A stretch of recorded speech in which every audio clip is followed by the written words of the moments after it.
Josh sits here as someone that is proficient as a writer, as an actor. Director recognise Josh in something.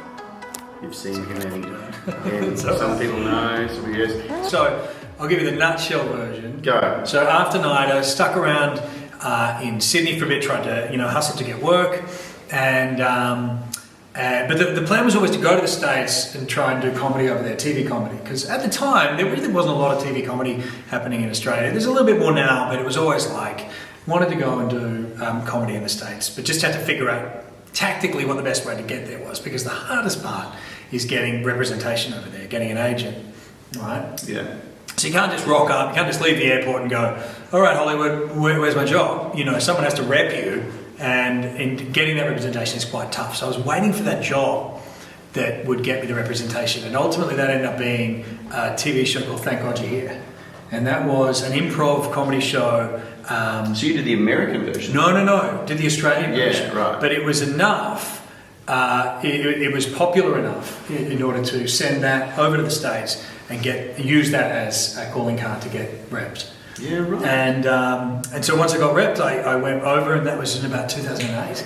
And just worked a bunch over there and did film and TV and stuff, and was on a series for 5 years over there called House of Lies with Kristen Bell and Don Cheadle, and we did that for 5 years. And then after that, in amongst all that, I'd written a feature film called The Little Death and made that here in Australia, made a couple of short films, and then one of them was called The 11 O'Clock, and that ended up getting nominated for an Oscar. It was a short we shot in one day with essentially 2 people in it almost.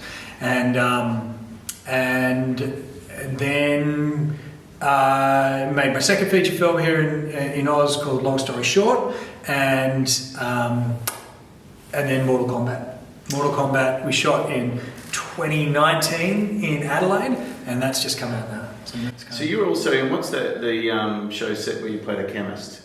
Oh, that's Superstore, yeah. So Superstore as well. So I remember seeing you in Superstore and going, yeah. I don't even know, it's like you and Ben would kind of pop up and things. It's like, you can ask questions from a craft point of view, from an advice point of view, or from a fan point of view. It doesn't really matter, but it's over to you guys now. So this is either the end of the interview or you guys have got some questions. Hey, ask me anything. What up? I'm a big fan of seeing your Mortal Kombat as Kano. It was amazing. And what's the process of researching a character? Since he's already from a video game, do you feel pressured that you weren't portraying him in the right way? Or? Yeah, that's a great question, and I'd never been in anything where there was a built-in fan base there before, and so there was definitely this idea that you could get it wrong. When you do something, the character doesn't exist, and you just step into it and do it.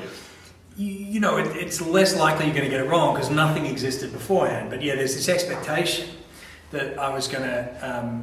Get it wrong. And so when it was announced I was going to do it, you could imagine there was a lot of fans of Mortal Kombat going, who's that guy? That guy doesn't look anything like Kano. Why would... Tell us about the audition process for that. It wasn't something that you just walked in and went, I'm going to nail this. Oh God, the opposite. So I was in Los Angeles, I was living in LA, and my agent called and said, hey, there's this audition for Mortal Kombat. And I went, oh, no, I'm not going to get that. That's ridiculous. I'm not that kind of actor. And so I said, no, I'm not going to go. And they went, no, you got nothing to lose, you may as well. I went, oh, that's true, actually. I probably don't have anything to lose. So I did the audition really quick, just in and out basically, and they asked me to do one take and improvise around the scene. I went, sure, and I had some fun. And I thought it was funny, but I didn't think anyone else did. I left. And about 4 months later, I was on the set of Long Story Short in Sydney. And my agent called and said, hey, do you remember that Mortal Kombat audition? I was like, oh, vaguely.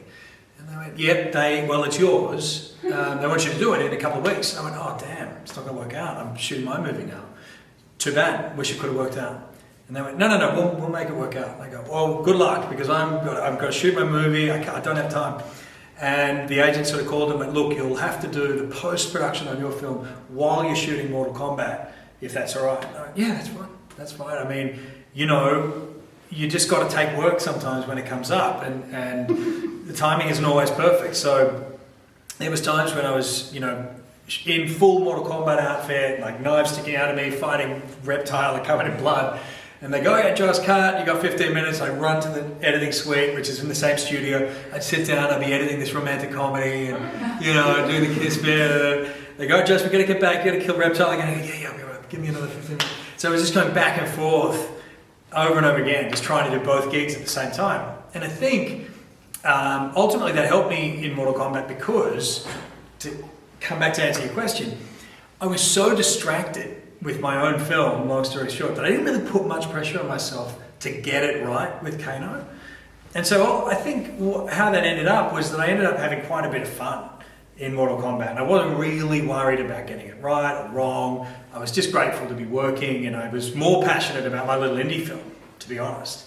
That was like, you know, Mortal Kombat was this big studio film that was paying me all this money, and my indie film was this tiny little thing that was costing me money. You know, I let go on Mortal Kombat. I really just did whatever the director asked and didn't mind, you know. Where other actors were going, well, I don't know if my character would do this. I was like, I'll do whatever you want.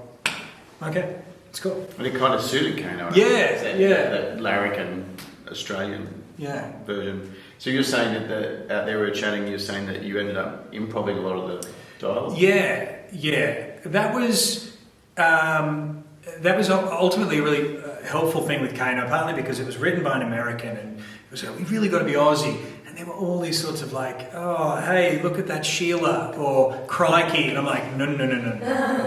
This is not, it's not, I know, it's an American, and it's like, I get that's what you think, but that's just not what an Aussie would do. And the director said, just improve, just do what Aussies would do. And so, you know, I think almost any catchline from Kano being either you fucking beauty, or, you know, even Kano wins was not my improv line. It was one of the assistant directors who was like on set. We were just wrapping up that scene and we went, anyone got any other lines? And the AD was like a Mortal Kombat fan. Greg goes, what about Kano wins? And we're like, yes, that's great, we should definitely do that. Ended up in the film. So yeah, for Kano, it was one of those roles that not that much of what was scripted ultimately ended up in the film. But again, that was part of the charm of that character, I think, is that he was a bit looser than the others. Yeah. And he only really worked because the others were kind of straighter than that. You know, if everyone was as crazy as Kano, it just wouldn't have been as effective. But you were kind of like the clown. Yeah, it was the fool in a lot of ways. You know, that saying, what time do you call this? Yeah, exactly. But yeah, no, you're right. He's the fool in it. Yeah. And I think that's why he can say despicable things in the film and get away with it, because we're not lionising him. He's not the hero. He is the buffoon. You know? Yeah. Yeah.